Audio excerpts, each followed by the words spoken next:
Kajti ustava izrecno govori o zakonski zvezi in družini kot o dveh povezanih pojmih. Tako tudi danes, se pravi nekaj dni pred referendumom, še zadnjič predstavljamo argumente, zaradi katerih ta zakonik za Slovensko ljudsko stranko ostaja nesprejemljiv in mu tudi ostro nasprotujemo. Zato bomo v nedeljo na referendumu glasovali proti temu zakoniku. Zakonik pravzaprav iz nekih neutemeljenih razlogov briše bistvena določila o družini in otroku, s tem naprej odvzema osnovno pravico do odraščanja ob moškem in ženskem vzoru. Družina je tako obravnavana kot povsem drugoten, podrejen pojem in kot taka tudi zakonsko povsem izgublja na pomenu. Ta zakonik po našem mnenju nikakor ne prinaša nekih pozitivnih spodbud za sklepanje zakonskih zvez, za ustvarjanje družine s skupnimi potomci. Iz tega vidika je še posebej problematična izenačitev istospolne zveze z zakonsko zvezo, saj jim s 60. členom celo daje možnost pridobitve tudi nebiološkega otroka. Nadalje, povsem neutemeljeno je govoriti o enakopravnosti enih in drugih parov v skupnosti, kajti enakopravni so lahko samo enaki na isti podlagi. Tu pa gre za razliko, saj istospolni pari ne morejo imeti svojih skupnih otrok. Nadalje, nestrokovne so tudi trditve, da ni razlike, če otrok odrašča v istospolni skupnosti, saj se raziskave v javnosti zelo selektivno prikazujejo. Zaradi tega kratkega obdobja raziskav pa tudi nimajo tiste potrebne verodostojnosti in pa potrebne veljave. V zadnjih mesecih na vedno več podrobnosti opozarjajo tudi številni strokovnjaki, saj ugotavljajo, da številne izvedbene rešitve v samem zakonu niso ustrezno zastavljene. Spoštovane novinarke in novinarji, nekaj dodatnih obrazložitev in argumentov bosta danes na kratko podali tudi gospa Zevnik in pa gospa Grabner. Sam pa bom zaključil s tem, da v Slovenski ljudski stranki ocenjujemo, da je nekonsistentnosti vse preveč in trdno verjamemo, da bodo tem argumentom prisluhnili tudi ljudje in bodo v nedeljo zakonik v takšni obliki, kot je, tudi zavrnili. Hvala lepa. Hvala lepa, gospod Prevc, pa bi kar prosil za kratko še gospod Zevnik. Hvala lepa. No, jaz bi podarila, da je že pred 2 letoma predsednik stranke, magister Radovan Žerjav, pisal tedanjemu predsedniku Borutu Pahorju in ga pozval k umiku predloga družinskega zakonika in k temu, da se pripravi novi osnutek, ker je enostavno tako zelo nedorečen in sporen. Seveda posluha ni bilo. Zato pozivamo državljanke in državljane, naj ne dovolijo, da bi zakonikom spreminjali, kar nam je od nekdaj pomenilo največ, našo slovensko družino. Ta je že ves čas na vrhu vrednostnih lestvic v tej družbi. Družinski zakonik ne prinaša nič novega, kar bi spodbudilo mlade, da bi sklepali zakonsko zvezo in si ustvarili družino ter potomce in potem te vrednote prenašali na svoje otroke in vnuke. Poseganje v družino in zasliševanje otrok brez prisotnosti staršev so ponižujoči in žaljivi postopki, ki mečejo slabo luč na vzorne družine in ljubeče starše, ki kljub skromnim sredstvom z ljubeznijo vzgajajo svoje otroke iz generacije v generacijo. In prav takšno rešitev ima družinski zakonik. Torej, ni pravnih varovalk, ki bi jih moral nujno vsebovati, saj se prijava na Center za socialno delo lahko izvede tudi od neznane osebe in ni zapisano, za katera nedopustna dejanja in na osnovi kakšnih meril ukrepa socialna služba. To je sporno, seveda tudi z ustavnega vidika.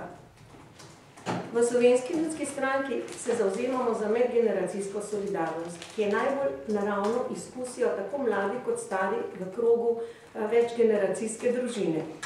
V sedanjem zakonu o zakonski zvezi in družinskih razmerih so še omenjeni sorodniki, medtem ko v novem zakoniku tega pojma sorodniki enostavno ni več. Prepričani smo, da tudi zaradi nepodpore družini doživljamo v družbi vse več nasilja in zato bi moral zakonik prinesti zelo jasne naloge strokovnim službam, kako svetovati in pomagati v takih slučajih. Za dejanski uspeh družinske politike je pa nujno potrebna promocija zakonskega življenja in družine kot osebne in družbene vrednote. V tem smislu je treba otroke in mladino vzgajati za materinstvo in očetovstvo in predstaviti pomen družine že med šolanjem. To je izredno pomembno. Torej, vzgojno-izobraževalni, torej šolski sistem mora biti v družini v podporo, da mlade pripravijo za življenje in jih tudi opremijo za bodoče obveznosti, ko bojo postali starši. Slovenska ljudska stranka z zaskrbljenostjo opazuje in spremlja, kako se v potrošniški družbi tudi tradicionalne vrednote, kot je družina, obravnavajo tako zelo liberalno. Zakonik je odmik od resolucije o temeljih oblikovanja družinske politike in ne prinaša dodatnih pravic za večinski del življenjskih skupnosti. To je zvez med moškimi in ženskami.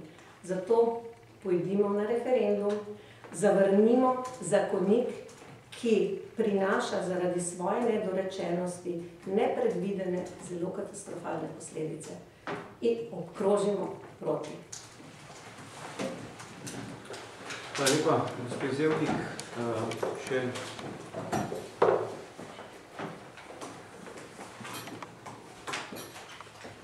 nekaj besed strani gospe Andreje Grabner. Spoštovane in spoštovani, v nedeljo se slovenski narod zopet preizkuša na referendumu. V zadnjem času smo jih imeli kar veliko, verjetno kar preveč, a tokrat gremo na referendum o družinskem zakoniku. In družina po svoji definiciji predstavlja temeljno celico družbe, celico, iz katere pravzaprav vsi izhajamo in predstavlja najpomembnejše in najvarnejše zatočišče vsakega človeka, ki jo pač ima. In še več, celico, iz katere izvira prihodnost naroda ali družbe kot celote, saj se samo v njej ustvarjajo pogoji za novo življenje. Slovenski narod se je v vsej svoji zgodovini zavedal pomena družine in jo varoval kot svojo največjo svetinjo. Tako smo tudi v ustavo naše države zapisali, da država varuje družino, očetovstvo, materinstvo, otroke in mladino.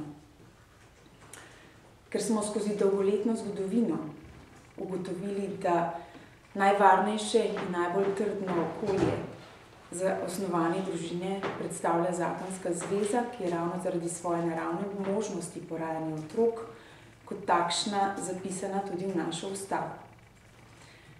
Ko prebiramo ta novi družinski zakonik, ki naj bi predstavljal nadgradnjo vseh prej omenjenih temeljev, se zdi, kot da je zakonodajalec pregledal vse to. S pojmom družine in zakonske zveze operira kot združenjem posameznikov, ki izkažejo interes skupnega bivanja. Dobrobit oziroma korist otroka, na katero se pripravljalec zakona ves čas sklicuje, pa je izrabljena za koristi in pravice posameznikov, ki si otroka želijo, ne glede na obliko skupnosti, v kateri živijo. In ljubeč odnos med zakoncema, moškim in žensko, ki naj bi predstavljal najboljše okolje za rojstvo in vzgojo otroka, v novem družinskem zakoniku nima svojega mesta. Veliko je polemik v zadnjem času, ki ugotavljajo, katere oblike skupnega bivanja ali odnosov so za otroka boljše. Ljubeče v okviru skupnosti, ki do sedaj nismo rekli zakonska, saj nima njenih elementov, ali tisto vsakdanje, ki se ga starši v družinah današnjega sveta trudimo ustvarjati čim boljšega in čim bolj ljubečega, a nam morda to prav vsak trenutek res ne uspeva. Vsekakor je takšno razmišljanje žalitev za mnoge družine, ki se zavedamo dragocenosti otroškega bitja, ki nam je podarjeno, in odgovornosti do njega. In kje je pravzaprav bila opravljena prava analiza ljubečega dogajanja v skupnostih dveh ljudi istega spola, da lahko o tem sploh kakorkoli razpravljamo? In kje so podatki o koristih ali bolje rečeno željah otrok, za katere ustava nalaga vsem nam največjo skrb? Da bi govorili o počutju otrok v istospolnih skupnostih, imamo tako pri nas, kot tudi v svetu čisto premalo izkušenj, na podlagi katerih bi se lahko gotovo odločali. Smo morda kdaj o tem, da bi otroci ne živeli z očetom in mamo, povprašali otroke v bolj ali manj urejenih družinah? Smo morda kdaj poslušali učitelje in vzgojitelje, kakšne strahove izražajo otroci v povezavi s svojo družino, v povezavi z odnosom med njihovim očetom in mamo? Kakšni so strahovi pred ločitvijo? Kako so nekateri otroci negotovi že samo zaradi tega, ker morda njegov oče in mama nista poročena? Tu se skrivajo koristi otroka, ki bi jih država morala zaščititi z družinskim zakonikom. Si res upamo v tem tako ranljivem obdobju, ko je marsikomu, predvsem mladim, ostalo le še eno varno in trdno zavetje, družina, posegati v temelje le-te? Si upamo podpreti družinski zakonik s toliko dvomi in tako močno ideološko delitvijo znotraj slovenskega naroda?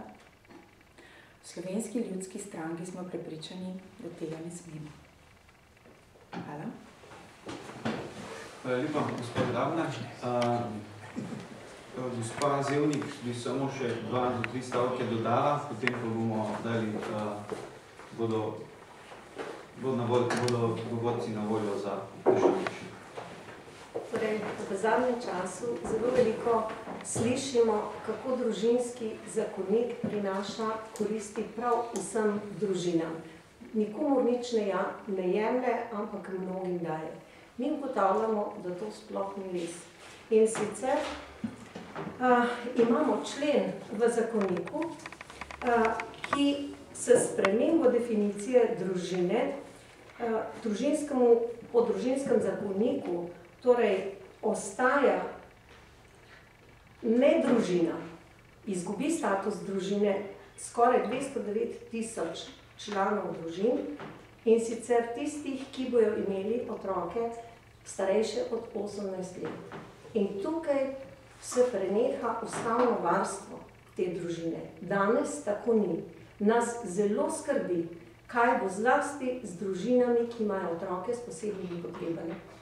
Ker so te otroci tako zelo potrebni podpore, finančne, čustvene in vsakršne, tudi varstva države, in to s tem zakonikom izginja.